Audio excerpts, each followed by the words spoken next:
أعوذ بالله من الشيطان الرجيم. بسم الله الرحمن الرحيم. إذا جاء نصر الله والفتح ورأيت الناس يدخلون في دين الله أفواجا فسبح بحمد ربك واستغفر إنه كان توابا. عزیز بھائیو، پیارے بزرگوں، یہ سورہ نصر ہے اور یہ نبی صلی اللہ علیہ وسلم پر اترنے والی صورتوں میں اخیر کے زمانے کی صورتیں ہیں. تمام کو معلوم ہے کہ قرآن کی جو آیات اور صورتیں اترتی تھی، کبھی ایسا ہوتا تھا کہ مختلف آیتیں اترتی تھی اور کبھی کبھی مکمل صورتیں اترتی تھی. پوری صورت ایک بارگی ایک ہی مرتبہ اللہ کے نبی پر اترتی تھی. تو یہ سورہ نصر ان صورتوں میں ہے کہ یہ نبی صلی اللہ علیہ وسلم پر ایک بارگی سب سے اخیر میں اتری ہے. سب سے پہلی صورت جو ایک ساتھ اتری وہ سورہ فاتحہ ہے، اور سورہ نصر جو ایک ساتھ اخیر میں اتری. اس کے بعد بھی 2-4 آیتیں اتری ہے لیکن مکمل صورت نہیں اتری. اس صورت میں اللہ تبارک و تعالیٰ نے مسلمانوں کی مدد اور مسلمانوں کے لیے فتح کا اعلان کیا ہے اور خوشخبری دی ہے کہ مسلمانوں کو فتح مکہ نصیب ہوگی. اور اسی میں اللہ تبارک و تعالیٰ نے دین کے تکمیل کا بھی اشارہ کیا ہے، اور ایک خاص باریک اشارہ بھی اللہ نے کیا ہے جو ہم آگے انشاءاللہ سنیں گے. تو اس صورت میں اللہ تعالیٰ فرماتے ہیں اذا جاء نصر اللہ والفتح، نبی صلی اللہ علیہ وسلم کو مخاطب کرتے ہوئے کہ جب اللہ کی فتح اور مدد آ جائے، وَرَأَيْتَ النَّاسَ يَدْخُلُونَ فِي دِينِ اللَّهِ أَفْوَاجًا، اور تم لوگوں کو دیکھ لو کہ وہ فوج در فوج، جماعت در جماعت اللہ کے دین میں داخل ہو رہے ہیں. فَسَبِّحْ بِحَمْدِكَ وَاسْتَغْفِرْ، تو اپنے پروردگار کی حمد کے ساتھ اس کی تسبیح بیان کرو اور اس سے مغفرت مانگو. إِنَّهُ كَانَ تَوَّابًا، یقین جانو وہ بہت معاف کرنے والا ہے. تو اللہ تبارک و تعالیٰ نے، جیسا کہ میں نے کہا، اس صورت میں فتح مکہ کی خوشخبری دی ہے. ہم تمام کو معلوم ہے کہ ہمارے نبی حضرت محمد صلی اللہ علیہ وسلم آپ مکہ میں پیدا ہوئے اور مکہ ہی میں آپ نے نبوت کا اعلان کیا، لوگوں کو دین کی طرف بلانے لگے. لیکن بجائے اس کے کہ آپ کا لوگ احسان مانتے، آپ کی باتوں کو قبول کرتے، آپ کے در پہ ہو گئے، آپ کو ستانے لگے. آپ ہی کو نہیں بلکہ آپ کے جو فالوورز تھے، آپ کے جو ماننے والے تھے، ان کو بھی طرح طرح کی اذیت دینے لگے، ستانے لگے. بالآخر انہوں نے تنگ آ کر یہ فیصلہ کیا کہ ایک کام کرتے ہیں، ہر قبیلے میں سے ایک آدمی چن کر محمد صلی اللہ علیہ وسلم کو نعوذ باللہ ختم کر دیتے ہیں، ان کو قتل کر دیتے ہیں. تو اللہ تبارک و تعالیٰ نے پھر اخیر میں آپ کو حکم دیا کہ آپ یہاں سے ہجرت کریں. یہ لوگ ایسے ہیں کہ صم بکم عمیون، کہ ان کے دلوں پر پردہ پڑ گیا ہے، یہ حق بات قبول نہیں کر سکتے، آپ یہاں سے ہجرت کر جائیں. پھر نبی صلی اللہ علیہ وسلم مکہ سے مدینہ گئے اور مدینہ والوں نے آپ کے ساتھ مدد کی، نصرت کی، اور پھر وہاں سے گویا کہ دین کی نشر و اشاعت کے سلسلے شروع ہوئے. تو ہمارے نبی کی زندگی 2 حصوں میں بٹی ہوئی ہے. ایک کو تو بولتے ہیں مکی زندگی، جتنے دن آپ مکہ میں رہے، اور دوسرا ہجرت کے بعد جسے کہتے ہیں مدنی زندگی. آپ صلی اللہ علیہ وسلم اپنے گھر بار کو چھوڑ کر مدینہ آ گئے، یہاں تک کہ صحابہ کرام کو ان کے گھر بار سے، مال دولت، ہر چیز چھوڑ کر، سارے چیزوں کو مکہ میں چھوڑ کر وہاں سے راتوں رات جو ہے مدینہ منتقل ہونا پڑا. سب وہاں اپنے پورے جائیداد اور اپنے فلیٹ وغیرہ ساری چیزیں چھوڑ کر مدینہ شفٹ ہو گئے، اور چاہتے یہی تھے کہ ہم لوگ مکہ والوں کے شر سے مامون ہو جائیں، یہاں پر اللہ کی عبادت کریں. لیکن یہ مکہ والے اس قدر شریر تھے کہ مدینہ جانے کے باوجود مسلمانوں کو انہوں نے چین سے جینے نہیں دیا. پے در پہ حملے کیے. سورہ احزاب وغیرہ ہم لوگ سنتے ہیں کہ پورے مدینہ کے گھیرا بندی بھی ہوئی اور کئی ساری جنگیں لڑی. بالآخر صلح حدیبیہ ہوا اور دونوں فریق نے چاہا کہ ہم لوگ کچھ صلح کر لیتے ہیں. 10 سال کے لیے معاہدہ ہوا کہ 10 سال تک ہم لوگ نہیں لڑیں گے. لیکن اور اس صلح میں کفار نے مسلمانوں کے خلاف سخت سے سخت شرائط رکھے تھے، لیکن اللہ کے نبی نے اللہ تبارک و تعالیٰ کے حکم سے تمام شرائط مان لیے تھے. آپ نے پڑھا ہوگا واقعات میں کہ حضرت عمر تو وہاں پر بالکل اس کو قبول ہی نہیں کر رہے تھے کہ بھائی ایسے دب کر ہم کیوں صلح کریں. لیکن اللہ تبارک و تعالیٰ کی طرف سے حکم تھا، مسلمانوں نے صلح کی، نبی صلی اللہ علیہ وسلم نے یہ صلح مصالحت کی، لیکن کفار ہی نے جو ہے ان صلح کی مخالفت کر دی. اور پھر اخیر میں وہ لوگ معافی بھی مانگنے آئے، لیکن اللہ کی طرف سے فیصلہ ہو گیا تھا کہ نہیں، اب تمہیں بخشا نہیں جائے گا، اب تمہارے خلاف خروج ہوگا اور مکہ فتح ہوگا. تو پھر مکہ آخر میں فتح ہوا ہے. سن ہجری 8 میں اللہ تبارک و تعالیٰ نے مسلمانوں کو گویا کہ دوبارہ مکے کے اندر غلبہ دیا اور مسلمان شاہانہ انداز میں، فاتحانہ انداز میں مکہ کے اندر داخل ہوئے. تو اسی کو اللہ تبارک و تعالیٰ اس صورت میں مسلمانوں کو اور نبی صلی اللہ علیہ وسلم کو خوشخبری دے رہے ہیں. مفسرین فرماتے ہیں کہ اس صورت کا نزول فتح مکہ سے کچھ دن پہلے ہوا. کچھ دن پہلے اللہ تبارک و تعالیٰ خوشی دے رہے ہیں اور خوشخبری سنا رہے ہیں کہ اذا جاء نصر اللہ والفتح، کہ اللہ تبارک و تعالیٰ کی مدد اور فتح گویا کہ آ گئی۔ یہاں پر اللہ تعالیٰ پاسٹ کا صیغہ یعنی ماضی کا صیغہ استعمال کر رہے ہیں، حالانکہ ابھی تک مکہ فتح نہیں ہوا ہے۔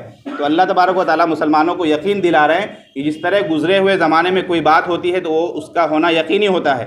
کل ہم سب نے روزہ رکھا تھا، کل کا ہمارا روزہ بالکل یقینی طور پر کہا جائے گا کہ ہم نے روزہ رکھا ہے۔ تو اللہ تعالیٰ گویا کہ پاسٹ کا صیغہ استعمال کر کے مسلمانوں کو بالکل یقین دلا رہے ہیں کہ تمہاری جیت پکی ہے، تمہاری ضرور مدد ہوگی اور تمہیں فتح ملے گی۔ تو اللہ تبارک و تعالیٰ نے اس صورت میں سورہ فتح مکہ کی خوشخبری سنائی ہے، اور آگے فرماتے ہیں وَرَأَيْتَ النَّاسَ يَدْخُلُونَ فِي دِينِ اللَّهِ أَفْوَاجًا، اے نبی آپ لوگوں کو دیکھو گے کہ وہ لوگ جماعت در جماعت یعنی کثرت کے ساتھ دین میں داخل ہوں گے۔ فتح مکہ ہونے سے پہلے کفار مکہ جو تھے ان کی یعنی قریش جو تھے ان کی پورے عرب پر دھاک بیٹھی ہوئی تھی، پہلے بھی آیا ہے۔ یہ لوگ حرم شریف کے مجاور تھے، حرم شریف کے متولی تھے، اس کے خادم تھے، تو ان کی محبت اللہ تبارک و تعالیٰ نے پورے عرب پر جما دی تھی، اور یہ لوگ چودھراہٹ بھی جھاڑتے تھے، اپنا رعب اور اپنا ولولہ، اپنا دبدبہ لوگوں پر جھاڑا کرتے تھے۔ تو ان کی وجہ سے بہت سارے عرب وہ تھے کہ جن کے دل میں نبی صلی اللہ علیہ وسلم کی حقانیت اور اسلام کی صداقت جو ہے بیٹھ گئی تھی۔ وہ لوگ نبی کو سچ مانتے تھے، دین اسلام کو حق سمجھتے تھے، لیکن ان قریش کے ڈر کی وجہ سے وہ لوگ اسلام قبول نہیں کرتے تھے۔ اسی طرح عرب کا ایک وہم یہ تھا، ان کا ایک اعتقاد یہ بھی تھا کہ جس کے پاس حرم شریف کی چابی ہوگی، جس کے پاس بیت اللہ شریف کی تولیت ہوگی، اسی کے ساتھ گویا کہ اللہ تبارک و تعالیٰ کی مدد اور نصرت ہے۔ تو مکہ فتح ہونے سے پہلے تک قریش کے پاس یہ ساری چیزیں تھیں، تو سارے لوگ سمجھتے تھے کہ شاید قریش کے ساتھ اللہ کی مدد ہے۔ لیکن جب مکہ فتح ہو گیا، لوگوں نے دیکھ لیا کہ مسلمان اس کے والی ہو گئے، مسلمانوں کے پاس گویا کہ بیت اللہ شریف کا کنٹرول آ گیا، تو اللہ کی مدد، اللہ کی نصرت اب مسلمانوں کے ساتھ ہو گئی۔ لہذا سارے لوگ جماعت در جماعت اسلام میں داخل ہونے لگے۔ یہاں تک ہے کہ ایک دن میں 700 لوگ آتے تھے اور راستے میں تکبیر اور تحلیل کرتے ہوئے یعنی بالکل جوش و خروش کے ساتھ اور اعلانیہ طور پر وہ لوگ اسلام میں داخل ہوتے تھے۔ اور فتح مکہ کے بعد اسلام کی اشاعت میں بڑی تیزی آئی ہے۔ اس کا اندازہ ہم لوگ اس بات سے بھی لگا سکتے ہیں کہ جب نبی صلی اللہ علیہ وسلم مکہ فتح کرنے گئے تھے تو آپ کے ساتھ صرف 10,000 صحابہ کی جمعیت ہے، لیکن فتح مکہ کے 2 سال بعد جب آپ حجۃ الوداع کے لیے گئے ہیں، آخری جو آپ نے آخری عمر میں ایک حج کیا ہے، حجۃ الوداع جس کو بولتے ہیں، اس موقع پر نبی صلی اللہ علیہ وسلم کے ساتھ تقریباً 1.25 لاکھ 1 لاکھ سے بھی زائد لوگ تھے۔ تو آپ خود سوچیں 2 سال پہلے 10,000 لوگ ساتھ ہیں، اور 2 سال کے کم سے کم عرصے میں 1.25 لاکھ اور 1 لاکھ سے اوپر آپ کے فالوورز بڑھ گئے۔ اس سے اندازہ ہوتا ہے کہ مکہ فتح ہونے کے بعد کس قدر لوگ اسلام کی طرف مائل ہوئے اور بے حد لوگ اسلام کی طرف جو ہے جھکے ہیں، اسلام قبول کیے، یہاں تک کہ اسلام کی شہرت عرب سے نکل کر عجم میں بھی پہنچی۔ اور نبی صلی اللہ علیہ وسلم کے وصال کے کچھ ہی عرصے کے بعد حضرت عمر رضی اللہ تعالیٰ عنہ کی خلافت کے زمانے میں جو اس زمانے کی 2 سپر پاوریں تھیں، روم اور ایران، ان دونوں کو اللہ تبارک و تعالیٰ نے نیست و نابود کیا اور یہ سب مسلمانوں کے کنٹرول میں آ گئے۔ تو یہ اس صورت میں اللہ تعالیٰ مسلمانوں کو اور خاص طور پر ہمارے نبی علیہ الصلوۃ والسلام کو اپنی مدد اور فتح کی بشارت دے رہے ہیں کہ اذا جاء نصر اللہ والفتح، جب اللہ کی فتح اور مدد آ جائے، وَرَأَيْتَ النَّاسَ يَدْخُلُونَ فِي دِينِ اللَّهِ أَفْوَاجًا، اور تم دیکھ لو کہ وہ لوگ جماعت در جماعت یعنی کثرت کے ساتھ اللہ کے دین میں داخل ہو رہے ہیں۔ تو اس کے بعد آپ کو کیا کام کرنا ہے؟ اللہ تبارک و تعالیٰ اب گویا کہ شکرانے کے طور پر اپنے نبی سے کچھ مطالبہ کر رہے ہیں۔ فَسَبِّحْ بِحَمْدِ رَبِّكَ، تو اپنے رب کی پاکی بیان کرنے کے ساتھ اس کی تسبیح بیان کیجئے۔ دوسرا کام وَاسْتَغْفِرْهُ، اور اپنے رب سے معافی مانگیے، استغفار کیجئے، اس لیے کہ انہو کان توابا، آپ کا رب جو ہے بڑا بخشنے والا ہے، بہت معاف کرنے والا ہے۔ تو اللہ تبارک و تعالیٰ فتح اور نصرت کی مدد کے ساتھ اسلام کو غلبہ کرنے کے خوشخبری دینے کے ساتھ نبی صلی اللہ علیہ وسلم سے مطالبہ کر رہے ہیں کہ آپ اپنے رب کی تسبیح بیان کیجئے۔ یوں تو نبی صلی اللہ علیہ وسلم ہمیشہ اپنے رب کی تسبیح بیان کرتے تھے، عبادت کرتے تھے، لیکن مطلب یہ ہے کہ آپ کا جو معمول تھا اس میں اب اضافہ کیجئے، جو آپ پہلے جو عبادت کرتے تھے ان عبادتوں میں اور اضافہ کیجئے اور بڑھائیے۔ اسی طرح اپنے رب سے استغفار کیجئے۔ ہم تمام کا اعتقاد ہے، ہمارا عقیدہ ہے کہ ہمارے نبی حضرت محمد صلی اللہ علیہ وسلم معصوم تھے۔ آپ کو نبوت ملنے سے پہلے اور نبوت ملنے کے بعد دونوں زندگی میں آپ سے کوئی گناہ سرزد نہیں ہوئے، نہ چھوٹے گناہ نہ بڑے گناہ، لیکن اس کے باوجود اللہ تبارک و تعالیٰ نبی سے کہہ رہے ہیں کہ اے نبی اپنے رب کے حضور استغفار کیجئے۔ تو علماء نے لکھا ہے کہ اس کا مطلب یہ ہے کہ آپ صلی اللہ علیہ وسلم تو بخشے بخشائے ہیں، نبی صلی اللہ علیہ وسلم کے اگلے پچھلے تمام خطا، تمام یعنی ان کی شان کے مطابق جو غلطی یا جو بھول چک ہو سکتی تھی، گناہ تو نہیں کہیں گے، جو بھول چک ان کی شان کے مطابق ہو سکتی تھی، تمام کو اللہ تبارک و تعالیٰ نے معاف کر دیا ہے۔ اس کے باوجود اللہ تعالیٰ مطالبہ کر رہے ہیں، اے نبی آپ استغفار کیجئے۔ تو اس کا مطلب یہ ہے کہ اللہ تعالیٰ امتیوں کو، مسلمانوں کو تعلیم دینا چاہ رہے ہیں کہ تمہارے نبی جو تمام گناہوں سے پاک ہیں، معصوم ہیں، انہیں جب استغفار کا حکم ہے تو تم لوگ تو اس کے بدرجہ اولا مستحق ہو کہ دن رات تم کثرت سے استغفار کیا کرو۔ گویا کہ اس میں ہمارے لیے تعلیم ہے کہ ہمیں اپنے گناہوں سے ہمیشہ معافی مانگتے رہنا چاہیے۔ اسی طرح بعض مفسرین نے لکھا ہے کہ یہاں نبی کو استغفار کرنے کا حکم دیا جا رہا ہے کہ نبی آپ اپنی امتیوں کے لیے استغفار کیجیے، آپ کی امت کے جو گنہگار ہیں ان کے رفع درجات کے لیے، ان کے درجات کی بلندی کے لیے اللہ کے حضور آپ جو ہے دعا کیجیے، استغفار کیجیے۔ اسی طرح حدیث میں آتا ہے کہ ہمارے نبی کثرت سے استغفار کیا کرتے تھے۔ جب یہ صورت نازل ہوئی، اس صورت کے نازل ہونے کے بعد آپ نے تو اور زیادہ اضافہ کر دیا کہ آپ اللہ کے حضور کثرت سے استغفار کیا کرتے تھے۔ امی عائشہ رضی اللہ تعالیٰ عنہا روایت کرتی ہیں کہ جب یہ صورت نازل ہوئی تو اللہ کے نبی صلی اللہ علیہ وسلم ایک خاص دعا پڑھا کرتے تھے، اور وہ دعا یہ ہے کہ سبحانک ربنا بحمدک اللہم اغفر لی۔ یہ دعا ہمارے نبی کثرت سے پڑھا کرتے تھے کہ اے اللہ میں آپ کی تسبیح اور تحمید بیان کرتا ہوں، آپ میری مغفرت فرما۔ اس کا ترجمہ یہ ہے، اگر ہمیں عربی میں یاد ہو تو ہم عربی میں پڑھیں، نہیں تو کم از کم ہم اس کا ترجمہ اللہ تبارک و تعالیٰ سے مانگ ہی سکتے ہیں کہ اللہ میں آپ کی پاکی اور تسبیح بیان کرتا ہوں، آپ میرے اگلے پچھلے چھوٹے بڑے تمام گناہوں کو معاف فرما۔ اسی طرح بخاری شریف کی روایت ہے، امی عائشہ فرماتی ہیں کہ نبی صلی اللہ علیہ وسلم کان النبی یقول فی رکوعہ و سجودہ سبحانک اللہم ربنا و بحمدک اللہم اغفر لی، کہ ہمارے نبی صلی اللہ علیہ وسلم نماز میں رکوع اور سجدے میں یہ دعا مانگا کرتے تھے۔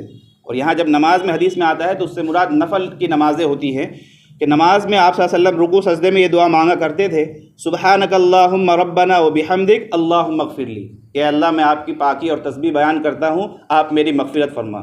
تو اس دعا کو ہمیں کثرت سے پڑھتے رہنا چاہیے۔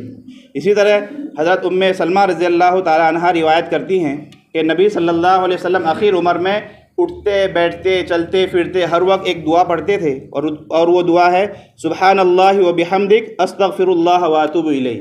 اس میں بھی آپ استغفار کر رہے ہیں، اللہ کی تسبیح اور تحمید بیان کر رہے ہیں۔ آپ سے پوچھا گیا کہ اللہ کے نبی آپ کے تو گناہ بخشائے ہیں، آپ اس دعا کو کیوں پڑھتے ہیں؟ تو آپ صلی اللہ علیہ وسلم نے فرمایا کہ اس لیے کہ مجھے اس کے پڑھنے کا حکم دیا، اور دلیل کے طور پر آپ نے سورہ نصر کی تلاوت کی، تو پتہ چلا کہ ہمیں بھی اپنے گناہوں کا استغفار کرنا چاہیے۔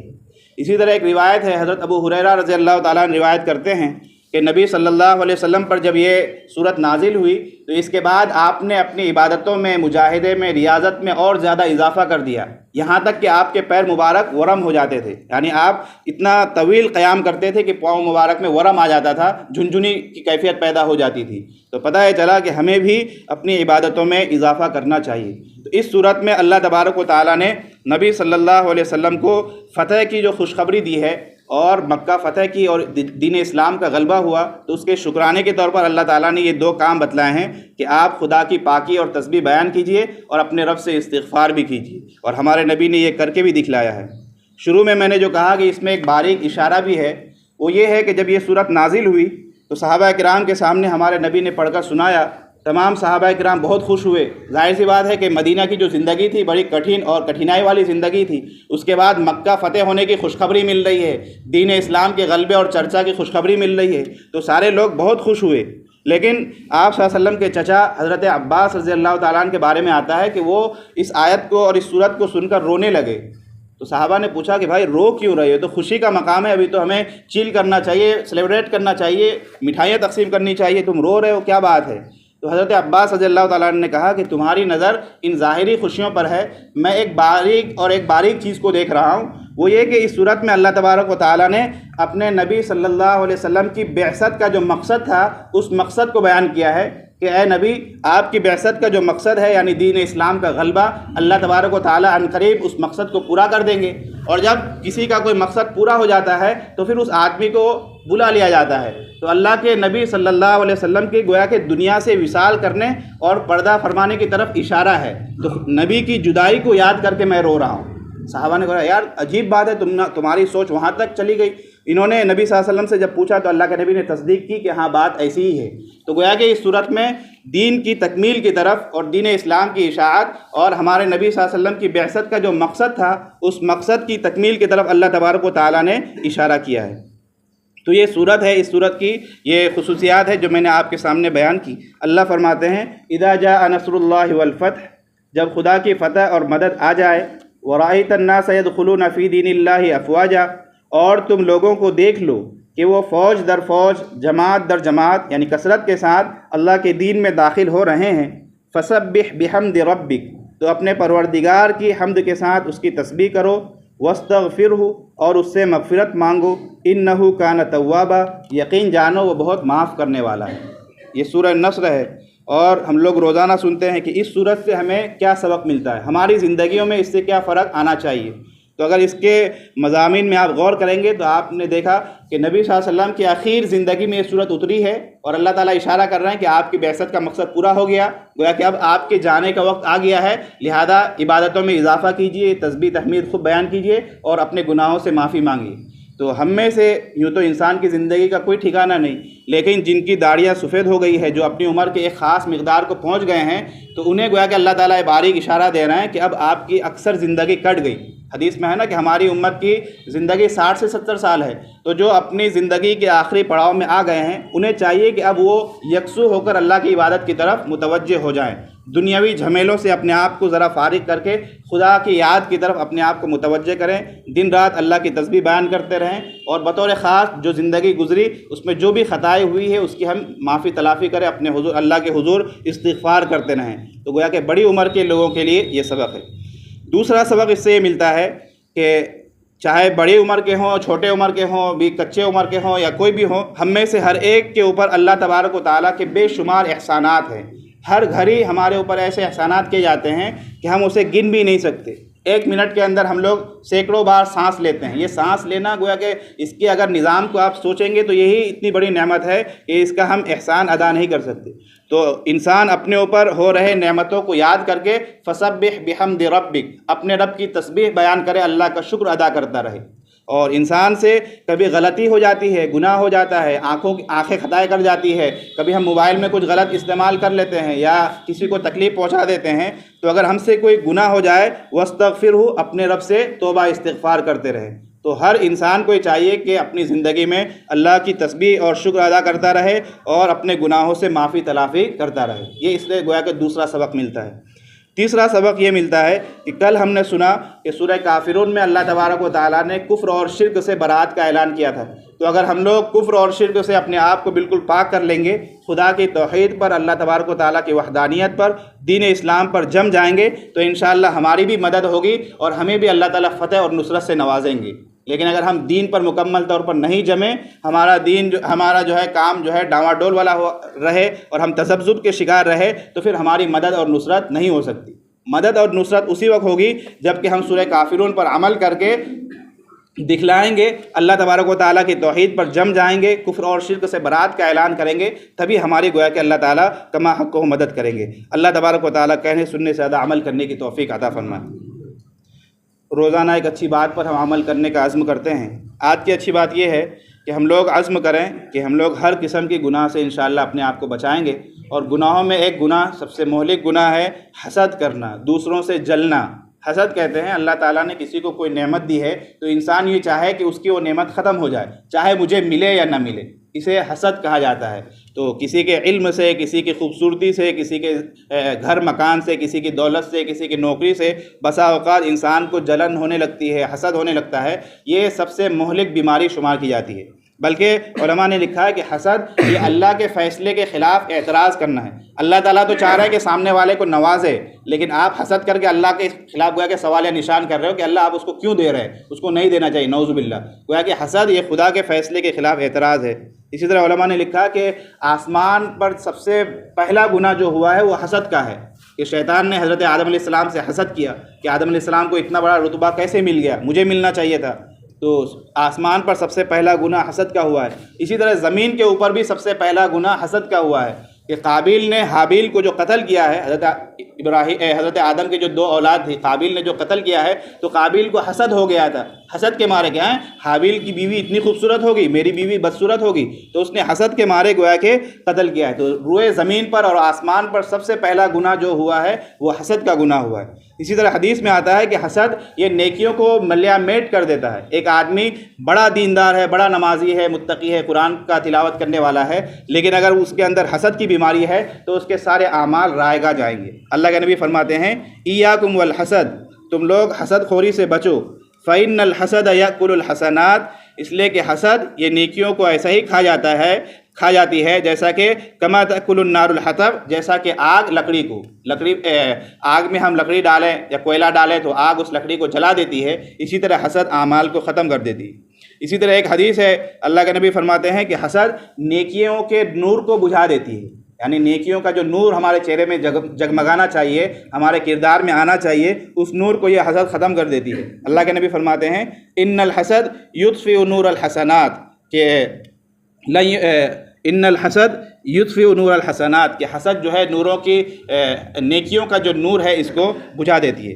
اسی طرح مسلم شریف کی ایک روایت ہے، اللہ کے نبی فرماتے ہیں کہ لا تحاسدوا، آپس میں ایک دوسرے کے خلاف حسد مت کرو، ولا تباغضوا، آپس میں ایک دوسرے سے کینہ کپٹ مت رکھو، بغض مت رکھو، ولا تقاطعوا، اور ایک دوسرے سے رشتہ ناتا مت توڑو، کونوا عباد اللہ اخوانا، اللہ کے بندے اور بھائی بن جاؤ۔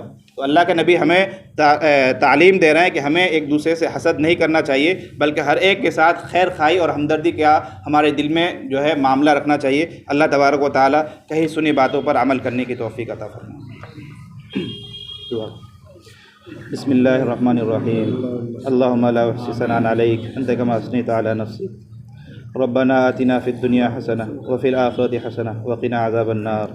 الہ العالمین ہم تمام کے گناہوں کو معاف فرما۔ یا اللہ رمضان کا مبارک مہینہ چل رہا ہے، یا اللہ دوسرا عشرہ چل رہا ہے، اس کی قدردانی کی توفیق عطا فرما۔ الہ العالمین جو باتیں ہم نے سنی اس پر عمل کرنے کی توفیق عطا فرما۔ الہ العالمین ہم تمام کو سچا پکا مسلمان بنا، قرآن سمجھ کر اس پر عمل کرنے کی توفیق عطا فرما۔ الہ العالمین اپنی محبت، نبی صلی اللہ علیہ وسلم کی محبت اور سنتوں کی محبت ہم تمام کو نصیب فرما۔ الہ العالمین ہمارا دنیا بھی بہتر بنا، ہماری آخرت بھی بہتر بنا، ہماری جو بھی ضروریات ہے اپنے خزانہ غیب سے پورا فرما۔ یا اللہ ہماری عمر کا جو حصہ گزر گیا، اس میں جو بھی خطائیں ہوئی، جو غلطیاں ہوئی، ہر ایک کو اپنے فضل کرم سے معاف فرما۔ یا اللہ ہماری غلطیوں کو معاف فرما، ہماری نیکیوں کو قبول فرما۔ خیر کے لائن سے نبی صلی اللہ علیہ وسلم نے جتنی دعائیں مانگی ہے ہر ایک میں ہمارا حصہ مقدر فرما۔ ہماری دعاؤں کو نبی کریم صلی اللہ علیہ وسلم کو سب طفیل قبول فرما۔ وصلی اللہ علی خیر خلقہ وآلہ واصحابہ وذریاتہ اجمعین۔